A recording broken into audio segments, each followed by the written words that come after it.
नमस्कार। धर्म की जय हो, जय हो। अधर्म का नाश हो, प्राणियों में सद्भाव हो और विश्व का कल्याण हो। और यह बिना ज्ञान के संभव नहीं है। तो प्रोफेसर साहब बताइए, आज तीसरी वार्ता में आपकी क्या जिज्ञासाएं और क्या प्रश्न है? जी, जिज्ञासा ये है कि हम लोग जो हमारे साथी दर्शक भी हैं, श्रोता भी हैं और हम लोगों के जानने वाले भी हैं, उनके मन का भी जिज्ञासा है, उनकी भी और मेरी भी है। जिज्ञासा ये है कि जैसा आपने 2 श्रृंखला में एपिसोड में बताया, ये जो विमेन एम्पावरमेंट या इक्वलिटी की बात है, जेंडर इक्वलिटी की बात है, या जो तरह-तरह के आंदोलन चल रहे हैं, ये यूरोप में, अमेरिका में जो ईसाईयत है, उसकी जो उन लोगों ने, चर्च ने जिस तरीके से महिलाओं का के बारे में एक समझ बनाई, एक निर्णय दिए, एक निर्देश दिए, जिस तरीके से उनका दमन हुआ, उसके खिलाफ वहां पर एक आंदोलन शुरू हुआ कि हमको भी जीव होने का, हमको भी, हमारे भीतर भी आत्मा है जिसको सोल कह रहे हैं, वो होने का दर्जा तो दो कम से कम, इसका एक आंदोलन मनुष्य, हुआ। हमको मनुष्य मानो, मनुष्य ये मान, था मुख्य। तो क्या इस्लाम और ईसाइयत में, क्योंकि दोनों बहुत मिले जुले एक मत है, संप्रदाय है, तो उसमें क्या महिलाओं की, जैसे ईसाइयत में कहा कि वो बाइबल मानते ही नहीं, उनको मनुष्य, और ये आंदोलन ये हुआ कि हमको मनुष्य का दर्जा तो दो, हमको मनुष्य रूप में तो मानो। तो क्या इस्लाम में भी इसी तरह की धारणा है? और अगर यूरोप और अमेरिका में इस तरह का आंदोलन शुरू हुआ, क्योंकि अब कहीं-कहीं मुस्लिम देशों में भी दिखता है कि इस तरह के आंदोलन हो रहे हैं, पर छिटपुट है, लेकिन यूरोप और अमेरिका में बड़े पैमाने पर हुआ। तो क्या ये आंदोलन जेंडर की बात, फेमिनिज्म की बात, महिला होने की बात, मनुष्य का दर्जा देने के लिए आंदोलन करने की बात, क्या ये ईसाइयत और इस्लाम के विरुद्ध बात है? और इसी से जुड़ता हुआ एक प्रश्न है, जिज्ञासा है कि क्या ईसाइयत और इस्लाम ये दोनों महिला विरोधी है? क्योंकि अगर ये आंदोलन हुआ तो महिला का दर्जा लेने के लिए हुआ और वो दर्जा देने को तैयार नहीं है, तो ये दोनों परस्पर विरोधी बात है। तो इस बात को थोड़ा विस्तार से समझना चाहेंगे। अरे, आपने पूरे मामले को बहुत सुंदर, बहुत अच्छा बना दिया। ये मामला इतना अच्छा नहीं है, ये बहुत ही पैशाचिक और दानवी है। क्रिश्चियनिटी में या चर्च में मनुष्य, स्त्री मनुष्य है ही नहीं, और स्त्री मनुष्य न होने के कारण उसको कुत्ता बिल्ली जैसे भी जीने का अधिकार नहीं मिला। वास्तविक जीवन में तो ये हुआ केवल एक कहने से कि वो मनुष्य नहीं है, वस्तु है। कहने में बड़ा सीधा सा स्टेटमेंट लगता है, लेकिन इसका जो परिणाम हुआ था, वो परिणाम ये हुआ था कि उनको अकथनीय पीड़ा सहनी पड़ी थी। अब अकथनीय पीड़ा का 5-7 उदाहरण बताते हैं हम आपको। अगर वो पति पत्नी विवाह, ये कोई धारणा ही नहीं है। अपने यहाँ विवाह जो है सृष्टि की व्यवस्था को चलाते रहने के लिए है। दोनों में, स्त्री पुरुष में पति पत्नी के रूप में प्रेम है, दाम्पत्य है, चारों आश्रम जो है अपना ब्रह्मचर्य, गृहस्थ, वानप्रस्थ, सन्यास, इसमें 3 आश्रमों को संभालने के लिए विवाह व्यवस्था है। विवाह व्यवस्था इसलिए है कि राष्ट्र के लिए श्रेष्ठ प्रजा, श्रेष्ठ संतानों का जन्म हो। तो ये स्त्री आंदोलन जो यूरोप और अमेरिका का है, उसको भारत को परे रख के, या यूरोप को के अलावा शेष को परे रख के अगर बात करेंगे तब तो कुछ समझ में आएगा। दोनों का घालमेल करेंगे तो ये कुछ ऐसी चीज होगी, इमरती और टट्टी, तो न तुलना होगा न कोई बात हो सकेगी। इमरती टट्टी जैसी है क्या? टट्टी इमरती जैसी है क्या? इसको समझाना बड़ा, मतलब संभव नहीं है इंटेलेक्चुअली। तो ये जो ईसाइयत की जो खास बात है कि सृष्टि के मूल प्रयोजन में स्त्री थी ही नहीं भाई, और जब स्त्री आई है तो वो एडम के, उनके अनुसार पुरुष के फॉल का कारण है, पतन का कारण है। कैसा पतन? स्वर्ग से ही धक्का देके उसको बाहर कर दिया गया। कहाँ बाहर किया गया? धरती पर किया गया। धरती क्या है? श्रापित है, कष्ट है, यहाँ कुछ नहीं है। और हमारे यहाँ धरती तो माता है। धरती पर जन्म लेने के लिए देवता तरसते हैं, ठीक है। और वो जो ईव है वो एडम के पतन का कारण क्यों है? स्त्री पुरुष संयोग के कारण है, शारीरिक संयोग के कारण। भारत में 9 रस है तो श्रृंगार रस रस राज है। तो दोनों में कोई तुलना ही नहीं, ना प्रयोजन ही भिन्न है, कथा ही भिन्न है। तो वहां की स्त्री पुरुष को अगर स्त्री पसंद नहीं आ रही है तो जो मैंने एक मिडिवल मैडनेस एक चैनल बताया उसको जाकर देखिए, तो वो ले जाकर बाजार में उसको बेच दे रहा है। किसको? अपनी पत्नी को। और बेच दे रहा है ये किसी कानून व्यवस्था के विरुद्ध जाकर नहीं बेच रहा है, ये कानून सम्मत है।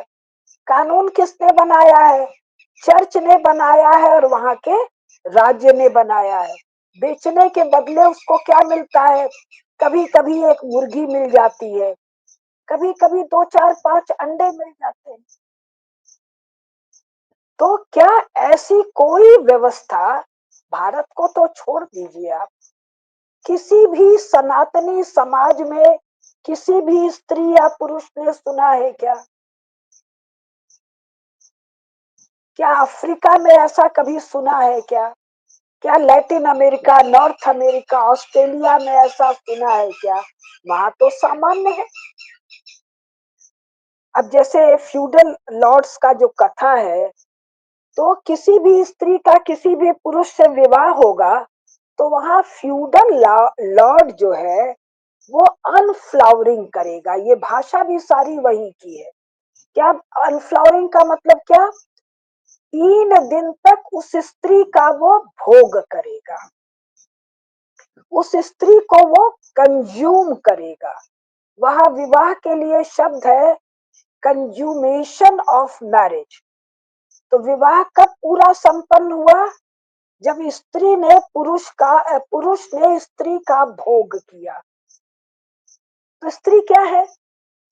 कोई आम की तरह की चीज है, या कोई संतरे की तरह की चीज है, या अंडा है, या मछली है जिसको वो कंज्यूम कर रहा है। क्या ऐसी कोई धारणा किसी भी सनातन धर्म के किसी भी जो भिन्न भिन्न जो उसकी वैरायटीज संसार भर में पाई जाती है, कहीं भी है क्या? संपूर्ण संसार में सनातन धर्म जहां जहां है, संपूर्ण पृथ्वी पर है, स्वयं यूरोप में आज भी है, मिडिवल टाइम में भी है और प्राचीन समय में भी। तो वहां तो जैसे देवता है वैसे देवी है, जैसे ब्रह्म है वैसे ब्रह्माणी है, तो जैसे स्त्री है वैसे पुरुष है। बात को समझ रहे हैं? अच्छा, जैसे अब चेस्टिटी बेल्ट का है कि ये मिडिवल टाइम्स में पुरुष कहीं बाहर जा रहा है, किसी भी काम से जा रहा है, अधिकतर मार धाड़ के कारण जा रहा है, तो वो स्त्री को लोहे का एक, आप कह सकते हैं एक लोहे का अंडरवियर जैसा चीज पहना दे रहा है और उसमें ताला लगा दे रहा है। अब उस स्त्री का टट्टी, पेशाब, पीरियड्स का स्राव सालों वही हो रहा है।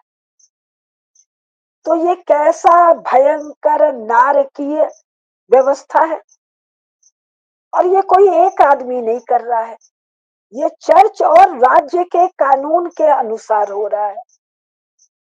सालों हो रहा है, दशकों हो रहा है, सदियों हो रहा है, और कोई एक आध स्त्री के साथ नहीं हो रहा है, ये सामान्य हो रहा है। तो क्या ऐसा कोई संसार में कहीं और देखा गया है? तो इसके विरुद्ध विद्रोह करना तो मानवीय चेतना की अभिव्यक्ति हुई ना भाई। तो यूरोप का जो भी स्त्रियों का आंदोलन हुआ, उसने वस्तुतः चर्च के पैशाचिक तंत्र को तोड़ फोड़ डाला। और इस तोड़ने फोड़ने, इसी पर एक जो इसमें एक सवाल जो जिज्ञासा हो, लेकिन पूरे एकेडमिया में, मीडिया में, चर्चा में, डिस्कोर्स में ये आंदोलन तो सब दुनिया भर में चल रहा है, फैल गया, लेकिन इस विद्रोह को ये क्रिश्चियनिटी के खिलाफ ये विद्रोह हुआ, इस रूप में क्यों नहीं एस्टैब्लिश हुआ? ये मुझे भाई जानना है वो इसकी पीछे की। इसमें मोटा मोटी भारत के एकेडमिया और मीडिया में अनपढ़ लोग हैं। भाई पत्रकार कौन बनता है और अध्यापक कौन बनता है? टीचिंग लाइन में, और वो भी टीचिंग लाइन में ह्यूमैनिटीज के टीचिंग लाइन, और मीडिया में कौन लोग जाते हैं? और वकालत में जो कहीं नहीं जा पाते हैं, वही लोग आते हैं। यानी भारत का जो भी पढ़ा लिखा वर्ग है, वो जब नौकरी करने जाता है, तो जब कहीं एडजस्ट नहीं होता है तो यहाँ आता है। अच्छा मान लो आ गया, आने के बाद उसको करना क्या है? उसको वो करना है जो यूजीसी ने बताया, यूनिवर्सिटी ग्रांट कमीशन ने बताया। तो यूनिवर्सिटी ग्रांट कमीशन ने क्या बताया? जो इंटरनेशनल एजेंसीज ने एजेंडा सेट किया। इंटरनेशनल एजेंसीज बनी कब है? सेकेंड वर्ल्ड वॉर के बाद बनी है। भाई यूनाइटेड नेशंस के बनने के बाद ही दुनिया भर की एजेंसीज बनी है। और यूनाइटेड नेशन क्यों बना? वो काम शांति से करना जिसके लिए 1945 तक युद्ध आवश्यक था। यानी युद्ध के लक्ष्यों को पीसफुल तरीकों से पूरा करना। तो यानी ये इंटरनेशनल एजेंसी जो एजेंडा सेट कर रही हैं, वो युद्ध का, यानी डीकॉलोनाइज्ड स्टेट को बिना शस्त्र के, बिना सेना के अपने वशवर्ती रखने का है। तो अपने वशवर्ती रखने के लिए आवश्यक है कि उसमें गुलाम मानसिकता आए, उसमें हीन भावना आए, वो यूरोप के घृणित सच को न जाने, वो अपने समाजों के बल को, पौरुष को, सामर्थ्य को, ज्ञान को न जाने। तो ये, और इस एजेंडा सेटिंग को बल किसका है? बल है भारतीय राज्य का। भारत के राज्य पर 1947 में कब्जा किसका हुआ? नेहरू गांधी एंड कंपनी का। नेहरू को प्रधानमंत्री बनाया गया जब कांग्रेस वर्किंग कमेटी में एक सिंगल वोट नहीं मिला। यानी भारत तो छोड़ो, कांग्रेस में जो सबसे अलोकप्रिय था, ये तो हम लोग को, मतलब कांग्रेस में जिसको एक वोट नहीं मिला वर्किंग कमेटी में, उसको प्रधानमंत्री बनाया गया। किसने बनाया? अंग्रेजों ने। अंग्रेजों की तरफ से एजेंट का काम किसने किया? गांधी ने। तो पूरा प्रयोग, तो राज्य पर एक गैर कानूनी कब्जा किया गया। कब्जा करवाया किसने? ट्रांसफर ऑफ पावर हुआ अंग्रेजों से नेहरू के हाथ में। और जो ट्रांसफर ऑफ पावर की शर्तें थी, उन शर्तों में ही लिखा हुआ था वो इतिहास पढ़ाया जाएगा जो ब्रिटेन तय करेगा। लेकिन इसके बावजूद अगर ये काम मैं कर सकी, तो ये काम लाखों लोग कर सकते हैं, हजारों या सैकड़ों कर सकते हैं। क्यों? मैंने जो पढ़ाई पढ़ी वो काशी में मेरा पूरा जीवन बीता। काशी में काशी हिंदू विश्वविद्यालय और गांधी विद्या संस्थान की पुस्तकालय में जो किताबें थी, जो मैगजीन थे, उनको मैंने पढ़ा। और अब इस यूट्यूब के जमाने में, गूगल के जमाने में, तो आपको लाइब्रेरी, किंडल के जमाने में आपको लाइब्रेरी भी नहीं जाना है, ये सब यहाँ उपलब्ध है। तो हम भारतीयों को अगर चीजों को ठीक करना है तो ये पुरुषार्थ तो हमको स्वयं करना होगा। कहा, अच्छा यही बात है मीडिया में। मीडिया में और छटे छटाए मूर्ख हैं। आप इलेक्ट्रॉनिक मीडिया जिसको टीवी कहते हैं, उनके रिपोर्टर्स को देखिए। यूक्रेन और रूस पर अगर बात कर रहे हैं तो उनको रूस की कथा नहीं पता, यूक्रेन की कथा नहीं। अगर वो चीन और भारत की बात कर रहे हैं तो चीन इतना सा है, ये कम्युनिस्ट पार्टी का इस पर कंट्रोल है, जिसको वर्तमान चीन कह रहे हैं। इसमें तिब्बत कब गया, जिसको सीक्योंग कह रहे हैं, वो 1953 तक भारत में था, जवाहरलाल नेहरू ने उठा कर दिया। अब ये भी हमारे मीडिया को नहीं पता है। तो ठीक है, मोदी जी सब ठीक ठाक करेंगे, लेकिन ये काम तो उन लोगों का है जिनको इस स्थिति से तकलीफ होती है, जैसे मुझे होती थी। तो मैंने मेरा काम किया। तो पूरे यूरोप में ईसाइयत गलत शब्द है, चर्च के पैशाचिक तंत्र को अगर तोड़ा है तो वो तोड़ा है वहां की स्त्रियों ने और उन स्त्रियों को प्रेम करने वाले पुरुषों ने, जो उनके भाई थे, उनके अध्यापक थे, उनके पति थे, मित्र थे, पिता थे, संतान थे। पुरुषों का उतना ही बड़ा योगदान रहा स्त्री आंदोलन में। तो हुआ क्या, आपको ध्यान होगा 1970 में विमेन डिकेड घोषित किया गया, याद आ रहा है? और अचानक 70 में जो हुआ, स्त्रियों की दुर्दशा को के लिए जिम्मेदार अब चर्च नहीं रहा, स्त्रियों की दुर्दशा के लिए जिम्मेदार अचानक पुरुष हो गया। ये 1970 में हुआ है। अभी तक पुरुष बेचारा था, स्त्री चुड़ैल थी, स्त्री दुष्टा थी, स्त्री डायन थी। अचानक पुरुष राक्षस हो गया, पुरुष ऑपरेसर हो गया।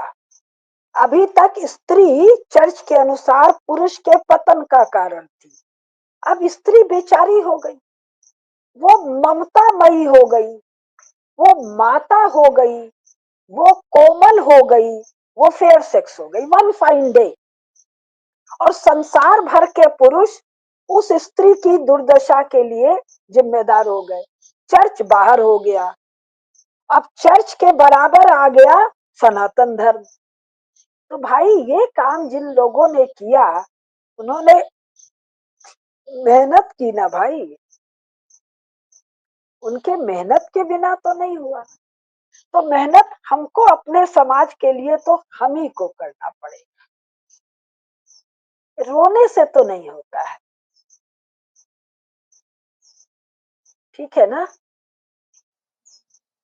ये जो भारत में देख रहे हैं और भी कि यहाँ पर महिला, जैसे वही आंदोलन के प्रभाव के कारण, या जो आपने कहा कि 1970 में जो महिला दशक घोषित कर दिया उन्होंने, और उसके बाद पुरुष टारगेट पे आ गया, तो धीरे धीरे ये हुआ कि अब महिलाओं को एम्पावर किया जाए, महिलाओं को बराबरी का दर्जा दिया जाए, महिलाओं को सशक्त किया जाए।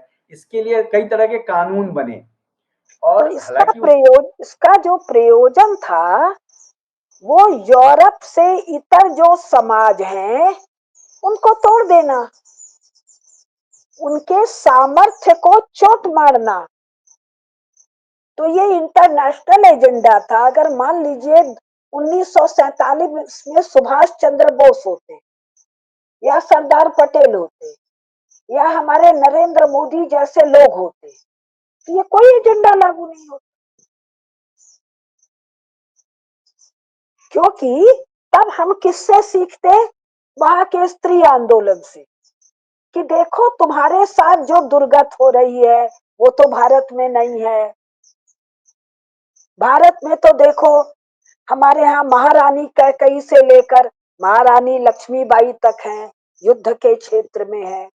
हमारे महाभारत में जो कथा है उसमें जया विजया पांडवों और कौरवों दोनों को शस्त्र दे रही हैं।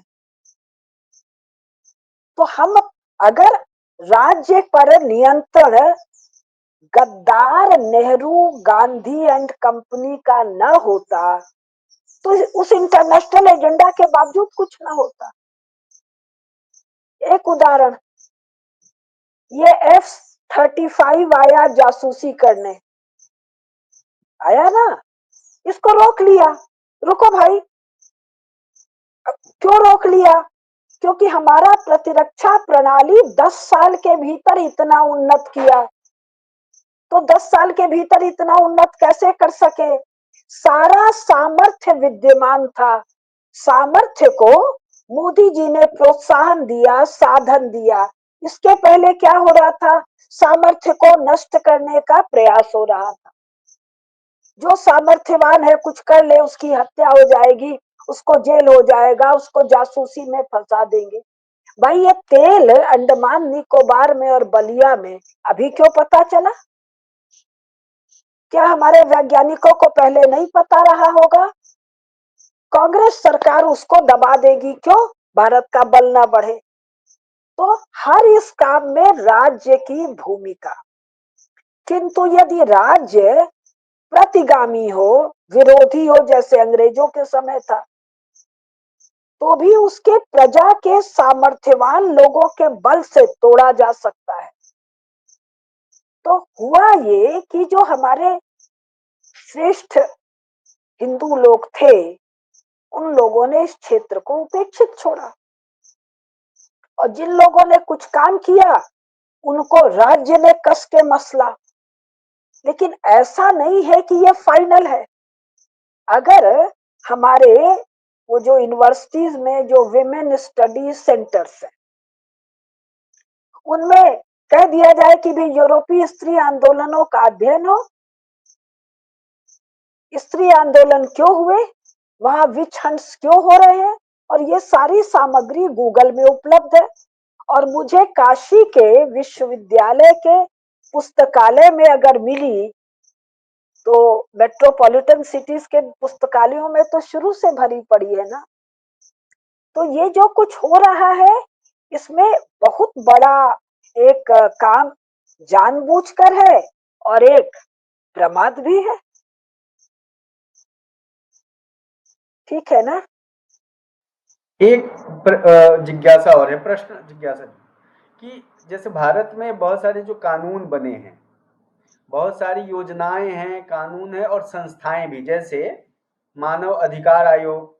चलो भैया, आपने मानव अधिकार आयोग यूएन के चार्टर के हिसाब से बना दिया, अब उसके भीतर फिर महिला आयोग बना दिया आपने। तो ये कई बार महिला आयोग और मानव अधिकार आयोग का जो नियम है, जो उसके प्रावधान है, वो एक दूसरे के को कंट्राडिक्ट करते हैं कि क्या जो मनुष्यों के अधिकार है वो महिलाओं के अधिकार नहीं है, या जब आप महिलाओं को अलग से अधिकार दे रहे हैं तो क्या वो मनुष्यों के जो मानव के अधिकार है उससे इतर है या उससे अलग है। तो ये इसके कारण, तो आगे देखिए, इसमें कोई संशोधन या इस कानून, इन तरह के कानूनों को पुनर्विचार करने पूरी की तरह जरूरत है। उठा के रद्दी की टोकरी में फेंकना पड़ेगा ना भाई। भाई कल तक स्त्री अपने आंख से पुरुष को जादू टोने में वश में करती थी, बीविचिंग, कैरिस्मेटिक। अब क्या है जी, पुरुष ने देख लिया तो पुरुष पर पॉक्सो एक्ट लग गया। तो ये जिन लोगों ने, मैंने क्या कहा, पार्लियामेंट में जिन लोगों ने बनाया वो कौन है? इंटरनेशनल एजेंसीज ने एजेंडा भेजा, ब्यूरोक्रेट्स ने बनाया, एनजीओ ने हल्ला गुल्ला मचाया। एनजीओ कौन है? जिसको डीप स्टेट और कौन सा स्टेट कहते हैं, उनके ये स्लीपर सेल्स है। यहाँ पर फंडिंग वहां से आ रहा है, एजेंडा वहां से आ रहा है। तो जब भारतीय समाज तो भी अपने बहुत सारा चर्च का ही सब खेला है उसमें, चर्च वाले चर्च ही का सब। चर्च का भी है और लेफ्ट का भी है, और यूरोप में चर्च और लेफ्ट दोनों में भयंकर युद्ध है। लेकिन ये दोनों के शत्रु शेष समाज है। ये स्वयं के अलावा सबसे युद्ध में तत्पर है। तो जो काम नरेंद्र मोदी जी विदेश नीति और रक्षा नीति के मामले में कर रहे हैं, वो सारे काम राज्य को अन्य क्षेत्रों में करना पड़ेगा, एक। और दूसरा, आपके जैसे और मेरे जैसे 150 लोगों को तो चैलेंज लेना होगा कि हम ये काम कर दें। जैसे मैंने और मेरे जैसे 100 लोग होंगे जिन्होंने चर्च के विषय में बहुत पढ़ाई किया। स्त्रियों वाला मेरी जानकारी में मैंने ही किया, और लोग भी किए होंगे, मुझे नहीं पता है। तो ऐसे एक एक पक्ष को लेके करना है। और यूरोप भी जो कुछ कर पाया, बिना अथक प्रयास के तो नहीं कर पाया। ऐसा तो नहीं है एक दिन आया, जादू फेरा और कर लिया। उसको करने में 100 साल लगा। और अभी जो वर्तमान राजनैतिक और सामाजिक वातावरण है भारत का, इसमें मेरा मानना है 100, 200, 400 लोग यदि उचित बौद्धिक पुरुषार्थ करने का प्रण लें तो हो जाएगा काम।